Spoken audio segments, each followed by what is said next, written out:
आप सभी को जय मसीह की। आज जब बाइबल स्टडी में कर रही थी तो एक बहुत ही प्यारी बात जो है वो देखने को मिली। हम देख रहे हैं उत्पत्ति उसका 18वां अध्याय।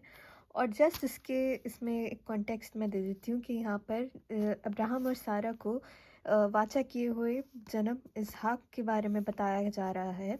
लेकिन इससे पहले जो भविष्यवाणी करी थी 17वें अध्याय में, यहाँ पर परमेश्वर ने अब्राहम से कहा कि वाचा बांध रहे हैं वो उसके साथ, वो उसे बता रहे हैं कि आखिर क्या आगे होने वाला है।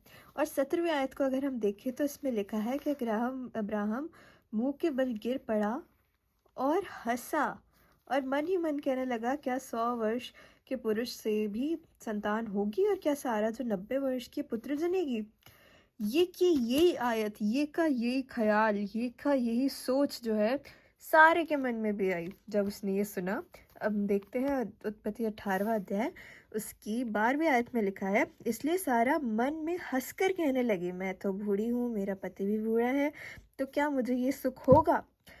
लेकिन हम देखते हैं यहाँ के जितने भी कॉन्वर्जेशन हुई है ना एंड तक इस अध्याय के, यहाँ पर एक भी बार नहीं लिखा हुआ कि यहोवा परमेश्वर ने अब्राहम से कहा हो कि तू क्यों हंसा, तूने क्यों संदेह किया, तूने क्यों मेरी बात को ऐसे ही बोला कि ठट्टों में उड़ा दिया। कुछ भी नहीं है यहाँ पे, केवल और केवल आगे के बारे में बता रखा है कि कैसे वो आशीर्वाद देने वाले हैं, कैसे वो आशीष देने वाले हैं।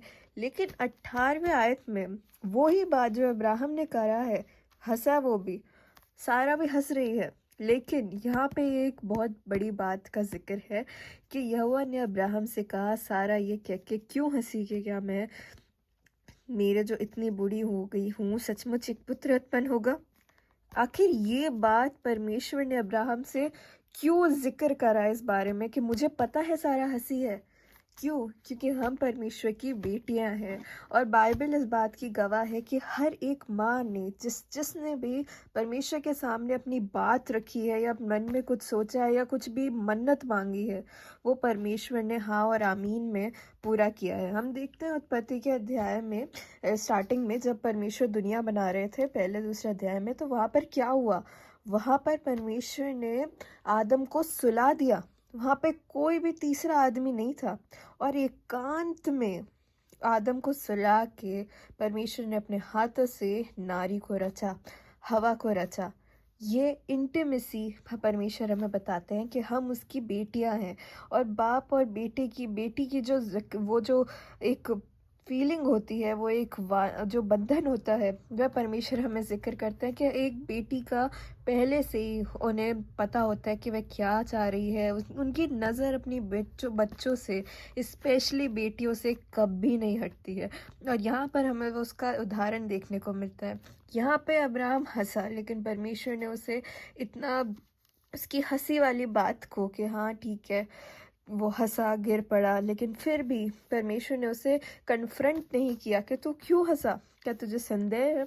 लेकिन यहाँ पर सारा को कन्फ्रंट करना ज़रूरी था क्योंकि हम उनकी बेटियां हैं जो कभी कभार बहुत इमोशनल हो जाती हैं। कभी कभार अपनी राहों में एक दो चीज़ें, जैसे भटक गई थी हवा भी, उसे भड़का दिया गया था। इसलिए यहाँ पर वह रीअश्योर कर रहे हैं कि क्या यहोवा के लिए कोई काम कठिन है क्या, मैं तुम्हारा पिता हूँ, मैं यहोवा हूँ, मेरे लिए कोई भी ये काम बड़ी बात नहीं है। इसलिए तुम ये जो सोच के हंस रही हो, इससे तुम्हारे मन में कहीं कोई डाउट ना आ जाए, कहीं कोई ऐसी बात ना आ जाए जिससे तुम मुझे ऐसा छोड़ दो।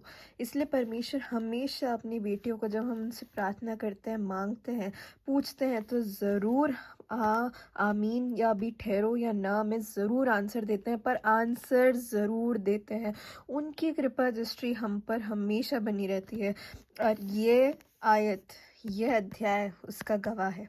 आप सभी को इस छोटे से वचन के माध्यम से आशीष मिले। जय मसीह की।